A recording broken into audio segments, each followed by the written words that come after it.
Le Royaume revoit donc les frontières de ses eaux territoriales. Le dernier conseil de gouvernement était marqué par l'adoption de 2 projets de loi et un projet de décret relatif au domaine maritime du Maroc. Les textes visent à inclure l'espace maritime qui fait face aux côtes du Sahara marocain dans l'arsenal juridique national. Le but est de cimenter la tutelle juridique du Maroc sur ses eaux et partant barrer la route à toutes les allégations qui remettent en cause la souveraineté du Royaume sur cet espace. Selon les Échos, cette question de la délimitation des espaces maritimes du Maroc a pendant longtemps été source de tensions dans les relations avec ses voisins. Mohamed El-Khouir, le Maroc donc vient de lancer cette importante bataille juridique et qui fait traîner plusieurs dossiers depuis de nombreuses années. Est-ce que vous pensez que effectivement dans cette bataille l'issue elle devrait être décisive pour le Maroc? Et puis quelle différence il y a dans le droit de la mer entre l'espace maritime du pays, la zone économique, et la zone économique exclusive et les eaux internationales? Donc l'idée, elle est assez simple. C'est surtout à mon avis, de créer une rupture avec la politique qui a été menée antérieurement, qui était, on peut qualifier globalement de politique de la chaise vide, oui. Où on s'est arc-bouté sur le fait qu'on remettait en cause des principes et qu'on pouvait ni discuter, ni faire quoi que ce soit avec des gens qui remettent en cause des principes que nous considérons comme sacrés. Et c'était ça, et cette démarche ou cette posture a eu pour effet de complètement inhiber toute action, tout débat, toute démarche politique à l'international. Donc on s'est retrouvé dans une situation assez particulière où on affirmait une chose comme une vérité absolue, mais on est à peu près les seuls à la défendre et à la soutenir. Donc là, le fait de retourner au sein de l'Union africaine, de porter à nouveau la voix du Maroc dans toutes ces instances-là, permet justement de réoccuper le terrain. Et là, il s'agit, dans le cadre de ce conseil du gouvernement, simplement on peut qualifier ça de mise à jour. On a complètement, suite à la marche verte, à la fin de la colonisation, à la récupération de ces territoires, on a repris possession du territoire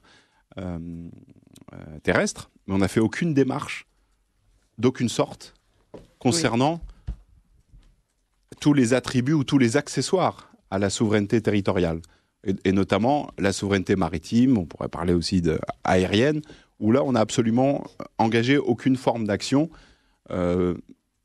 parce que justement il y avait cette volonté de ne pas confronter le problème, de se dire à partir du moment où nous on le reconnaît, on considère que c'est chez nous, donc il n'y a pas de sujet particulier, et on a laissé les choses.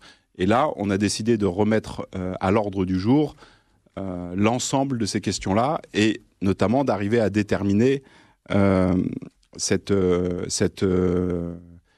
zone économique exclusive là, de 200 miles, oui. Autour de, au niveau de la frontière, on va appeler ça frontière maritime, enfin de la côte. Et l'idée est simplement de pouvoir affirmer au niveau international et dans nos textes, puisqu'on ne l'avait pas dans nos textes marocains, que cette zone économique exclusive, délimitée par rapport à on peut pas dire la nouvelle, puisque ça date de la marche verte et de la fin de la colonisation espagnole. Sauf qu'on agit avec 40 années de retard. On ne met en œuvre et on exerce des attributs de la souveraineté qu'après 40 années.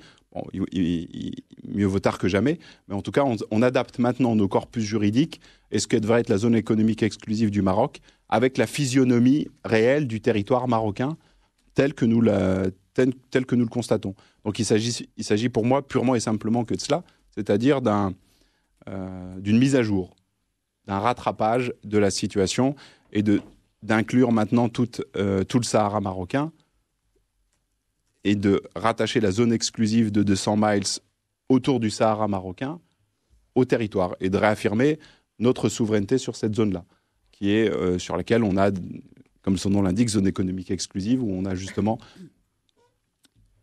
des droits exclusifs sur l'exploitation les ressources des ressources maritimes et principalement la pêche, mais après il peut y avoir aussi... Ce qui est déjà le cas de toute façon à l'heure actuelle. Oui, mais c'était formalisé et supporté par aucune documentation. Ce que je vous disais tout à l'heure, c'est que c'est une sorte de mise à jour et de rattrapage de la situation réelle. On met en conformité nos textes avec la réalité matérielle.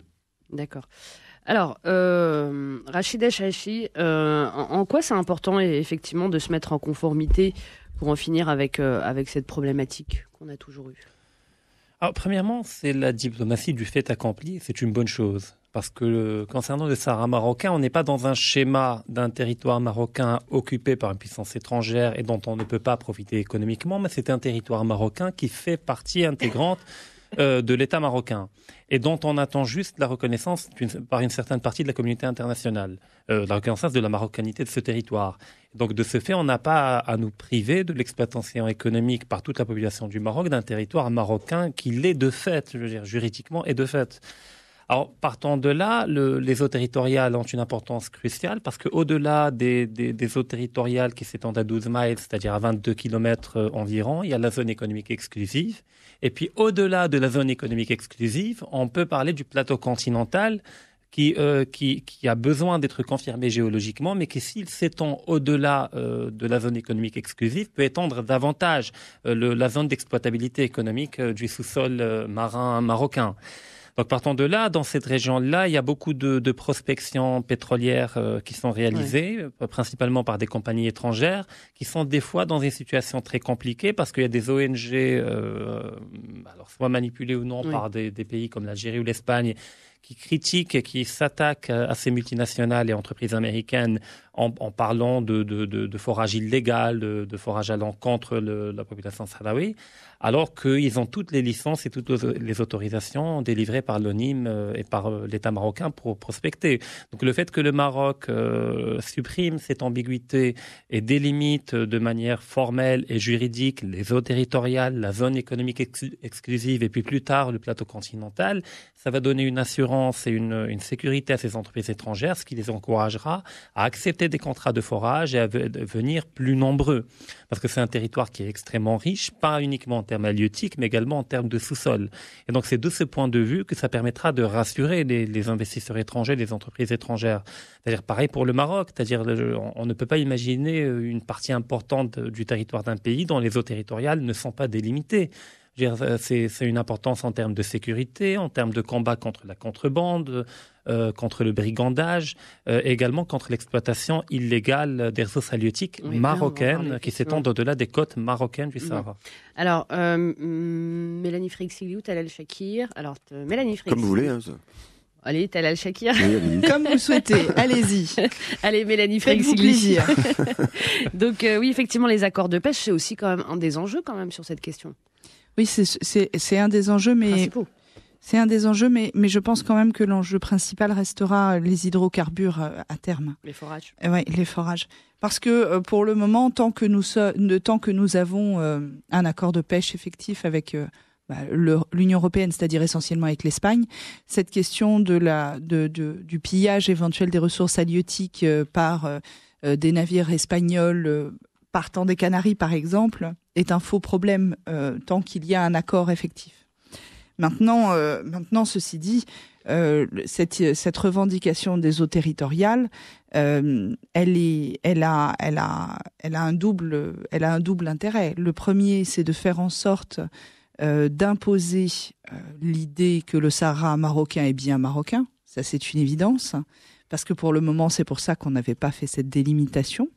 Si cette délimitation des eaux marocaines est reconnue, alors du coup, de facto, ça veut dire que en effet, on reconnaît l'appartenance du Sahara marocain. Et d'autre part, effectivement, il y a un droit maritime qui est supérieur pour les pays continentaux que pour simplement les pays archipélagiques. C'est-à-dire qu'effectivement, les droits de l'Espagne, des Canaries espagnoles, pas très très loin, sont fondamentalement moins importants que les droits du Sahara sur les eaux en question, puisqu'effectivement les eaux comprises entre le Maroc, entre la côte marocaine et la côte espagnole des Canaries seraient sur une portion considérablement plus importante marocaine que espagnole, et il n'y a pas de zone neutre entre les deux parce qu'on est trop proche. Et ça, c'est essentiel pour l'exploitation des fonds sous-marins et donc des hydrocarbures. Donc l'enjeu, il est considérable. Il est logique que l'Espagne ne soit pas contente, qu'un parti canarien monte au créneau en disant que finalement ça relève du vol et d'un vrai problème pour les Canaries.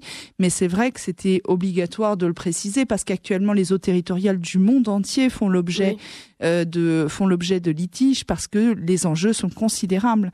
Et réellement, en plus, le droit maritime international est très très peu clair quant aux droits archipélagiques par rapport aux droits continentaux. Pour le moment, les droits continentaux sont considérés comme étant plus importants.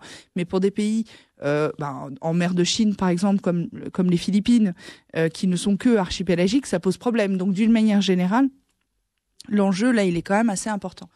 Mais encore une fois, en ce qui concerne les ressources halieutiques, dans la mesure où les eaux territoriales sont contestées par l'Espagne et que l'on a un accord de pêche pour le moment effectif avec l'Espagne, c'est pas essentiel. Alors, Talal Shakir, est-ce que faire reconnaître les eaux du Sud comme faisant partie du Maroc, ça induit automatiquement une reconnaissance de nos provinces par le droit international ? Oui, et puis ça soustrait toute contestation, parce que depuis quelques mois, on a eu pas mal de contentieux, de conflits avec l'Union européenne, notamment sur les accords de coopération économique, surtout les accords de pêche, puis aussi agricoles, parce qu'il y avait éventuellement une contestation par rapport au voisinage Mauritanie jusqu'à la péninsule de Gouéra, contestation, puis aussi les ONG aussi ont un peu râlé entre guillemets par rapport au phosphate, notamment de la mine de Bokra, qui a fait objet d'ailleurs d'un commentaire royal pour rappeler que ça n'était pas la plus importante du Maroc et qu'il y en avait d'autres, entre autres, et qu'ensuite effectivement ce qu'on appelle le Front Polisario également réagit à certaines utilisations des ressources. Donc il y a effectivement l'objectif dans cette mesure, dans cette future loi, de bloquer, d'arrêter et de légitimer, de légaliser tout simplement les frontières pour que les contentieux n'aient pas lieu. Aujourd'hui, qu'est-ce qui ouvre la porte aux contentieux ? C'est le tracé qui est flou. C'est pareil au niveau de la frontière entre l'Algérie et le Maroc. Au niveau d'une certaine zone au nord du Maroc, on voit un flou, et même au niveau du sud, par rapport au début du Sahara marocain, on a un flou non dessiné par l'Algérie et le Maroc. Et d'ailleurs, l'Algérie dessine sa frontière, le Maroc dessine la sienne. On est sûr, quand on superpose les cartes, on se pose des questions à qui appartient à quoi. Et donc effectivement, là, le fait de tracer, de le préciser, empêche tout simplement toute contestation, et ça permet tout simplement de transposer la loi marocaine, la carte officielle, vers des instances officielles, notamment l'Union européenne, notamment l'ONU, notamment d'autres instances qui ont rapport avec le Maroc et dans le cadre des accords commerciaux pour éviter la contestation. C'est une situation qui est absurde parce que de toute façon la question ici n'est pas dans la volonté de faire reconnaître, mais simplement de confirmer, de préciser et surtout de balayer toutes les personnes ou toutes les institutions qui seraient capables en tout cas de remettre en question la marocanité du Sahara. Aujourd'hui, on est face à une situation qui oblige à ce qu'on soit légal face à cela parce qu'il y a beaucoup d'enjeux et chaque année, il y a au moins une ou deux contestations sur les accords de pêche, sur les eaux de pêche, sur les ressources qu'on doit reverser. Souvenez-vous de cette hystérie un peu que celle de dire qu'il faut absolument reverser un pourcentage des ressources aux populations locales. Il faut savoir que ces ressources sont déjà versées et que le Maroc, dans un budget général, reverse effectivement une grosse partie sans avoir à avoir de leçons effectivement de quiconque, n'est-ce pas Naïma ? Oui, tout à fait. Alors Mohamed El-Khouel, vous vouliez ajouter quelque chose ? Oui, non, l'élément fondamental à mon sens, c'est vraiment cette volonté maintenant d'assumer toutes les conséquences de la souveraineté sur le Sahara marocain. C'est ce qu'on n'avait pas auparavant. Ouais. Et maintenant, on l'affirme et on le pose haut et clair, et dans tous ses démembrements et dans toutes ses composantes, y compris la souveraineté maritime. Et c'est ça qui est intéressant. Et ça s'inscrit, à mon sens, dans le sillage de ce retour au